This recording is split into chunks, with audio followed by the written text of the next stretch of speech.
from the Sugar River Valley Regional Technical Center. I'm Alex Herzog, and welcome to another episode of Along the River. I'll be the host today, but today with me is John Simonds, our sheriff for Sullivan County. John, welcome. Welcome. Should I say sheriff? Thank you for having me. Sheriff, thanks for being on the show. We wanted to kind of get to know a little bit more about Sullivan County and the role of the Sheriff's Department, and I was wondering if we could start with that. I'd be happy to share that with you. Let's go. All right. So the sheriff is an elected position, as you know, and Sullivan County has about 552 square miles of area that we cover. Wow, that's a lot, right? Is that the biggest in New Hampshire? No, we're one of the smaller counties. Oh, wow. The good thing for us, though, is that there are other police departments within those towns. There's only a few towns within the county that don't have their own police department. We actually supply police services by contract for the towns of Leominster and Unity. Otherwise, when it comes to working with the other law enforcement agencies, we are kind of a support function for them. If they need assistance, my deputies are listening to the radio all the time as they're out about in the county doing their job, and if they hear another officer that needs help, they perform a backup service for them as well. It's an elected position, and you were elected what year? 2014. So is it every 4 years, 2 years? Every 2 years. Every 2 years, Yes. Excellent. Yeah. And how many deputies do you have serving under you? I have 25 total. That includes my court security officers. Oh, okay. 13 of those 25 are full-time, and the remainder are part-time or per diem. Excellent. And if somebody was interested to become a sheriff's deputy, what's the process for that? Well, it's interesting because we are, in many ways, we're identical to the local police department. Okay.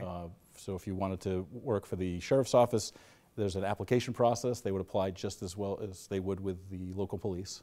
We would go through an interview, a background investigation, and if you were uncertified at the time of your application, we'd send someone to the police academy to be certified. So the state of New Hampshire kind of says that there's a 6% needed growth. Would you agree? Are you looking for officers or in general police looking for? I would say, myself personally, I am actually full staff. Full staff, that's good. I'm blessed Great. to be full staff. That can't be said all around the state. Sure. I'm very fortunate in that, but I would say you're absolutely correct. There are those who are retiring all the time and new positions opening. We were just actually lucky to acquire a third investigator position for the Drug Task Force. Excellent. So I have 3 full-time deputies now for the Drug Task Force. It's the Attorney General's Drug Task Force. Sheriff, how are you different than like a police department? We talked a little bit about this earlier, but I think that's some interesting dynamics there. Sure. So the best comparison that I could make for what we do, we're very similar to if you looked at Fish and Game. Fish and Game has a function that is for enforcing the fish and game laws of New Hampshire. We have all the powers of arrest. So yes, a deputy can stop you because there are many people who think that they can speed by the deputy and think that they don't have the authority to stop. We have all the powers of arrest. We're all certified police officers just like the local police departments. We just serve a little bit different function in the primary things that we do. So there are several things that we do primarily for the Sheriff's Office. The first one is court security. And our job is set out by statute. So the New Hampshire law dictates how we do what we do. We are dictated by law to do the security for the Superior Court in Sullivan County. So I have deputies and I have court security officers that secure and provide all the functions for security for the Superior Court. The second thing that we do, we transport prisoners. Again, all this by statute. Any prisoner that has gone to the House of Correction that needs to go to court, our job is to take those people from the jail to the court. And there's several other things, but the 3 main things are those 2, and then we serve all civil paperwork. So an example of civil paperwork is a landlord-tenant would be an example. If a landlord wants to evict a tenant, they go through the court process, the Sheriff's Office evicts the tenants. Got it. Serving papers, essentially. Correct. Yeah. Any legal kind of papers that need to be served. Yes. Anything, whenever the court has something that requires a service, that rises to the level of a service, comes to us. Now, I want to ask about your relationship with the corrections in Sullivan County, but what I'm really interested in right now is talk about a little bit, COVID's changed a lot of things, and I thought, here's an opportunity. What's changed in your department, how your officers do their job when it comes to COVID? Well, it's interesting. again, because we work with the court, when COVID came, it shut the courts down. So they had very few in-person hearings, which meant we were transporting a lot less people from the jail to the court.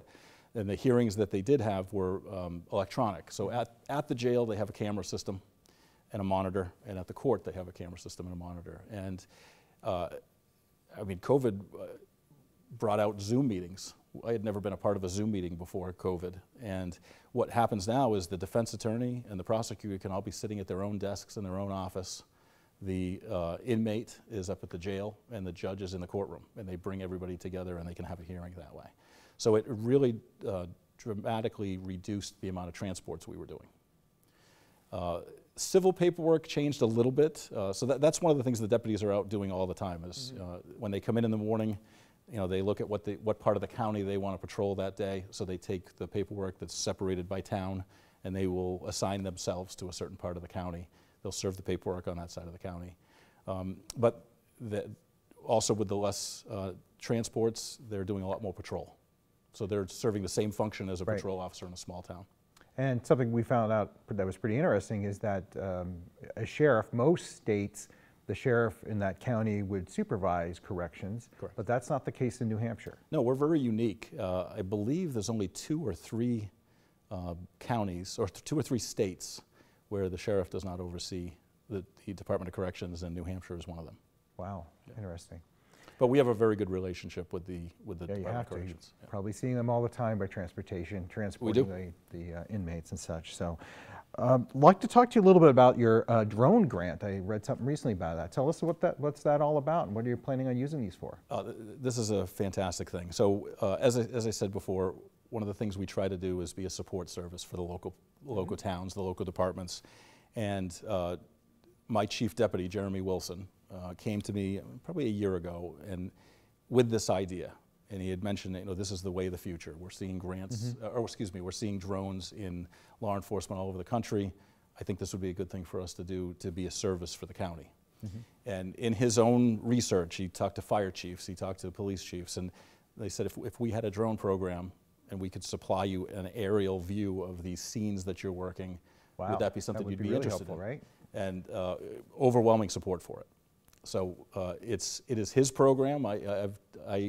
I actually will oversee it, but it's his program to research and run, and we're very excited. We're looking forward to applying for some more grants to be able to get everything that we need and start purchasing the equipment. Yeah, it'll be nice to have that aerial view. You might have missed something, and then you can take a look, and that's why most crime scenes, they take pictures, right? So well, I don't know if you recall the incident a little over a year ago on North Street where the gentleman was shooting out the windows. I got a call and they said, do you have a drone available? Because we'd like to be able to get up to the level of these windows and get a view inside the apartment. Wow. And I said, well, I don't have a drone available right now. We just started the discussion of this program. They asked for state police from Massachusetts to bring up a drone, and it ended up being too big. It wasn't the right size to be able to get to where they needed to be. So that, had we had a smaller drone available to us at that time, that would have been a perfect scenario to use that. Either that or it would have been a target for the... Well, that's a problem. They're insured. Yeah. But for the safety of all the first responders, if we can get a bird's eye view makes sense. And see what's going on in there before it's shot, then that would be a good benefit for us. I wanted to ask you while you're on the show here, a lot of hot topics about police coming up, but I'd love it a little bit of a PSA about what should me as a citizen, when I get pulled over for a traffic stop, talk me through the proper way so that we can avoid altercations or avoid problems. What would you recommend coming from the sheriff's office that a civilian like myself gets pulled over? So I'll put you in the perspective of the officer that's pulled you over. Great. We are trained from day one in the police academy that you watch people's hands. Because in those hands is where they're going to possibly have a weapon, possibly have something that can hurt you. So as we're walking up to a car, the officer is not only looking for you, but he's also scanning the back seat, looking for potential problems in the back seat. There are situations where officers have gotten up to the driver's seat, driver had paid no attention to the back seat, and there's a shooter in the back seat that shoots and kills the officer. So you have to consider the idea that the officer is trained to just always try to observe for threats.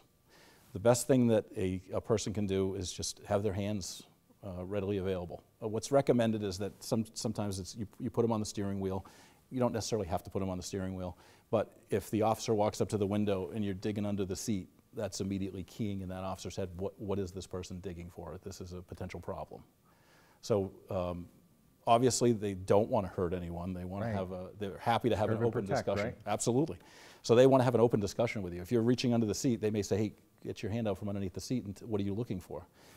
Take the opportunity to put your hands out in plain view and say, oh, under my seat is my registration. So communication's key. Perfect. Does the officer have to tell you what they're stopping you for? Yes. Well, I mean, it's your right to know what you're. You know, if you think about this, I mean, your freedom of movement has been ceased. So the officer needs to tell you that you're being stopped for a particular reason. Yes. And there is training out there for officers to say they come up, they'll introduce themselves, and they'll say immediately before you even have an opportunity to speak, "Good morning, I'm Officer so and so, and I am stopping you because you did this," and immediately let you know before all the questions start coming back and forth. They tell you right off the bat. I'm sure that people are stressed when they see the lights behind them. They could be running late. It could be a really bad day.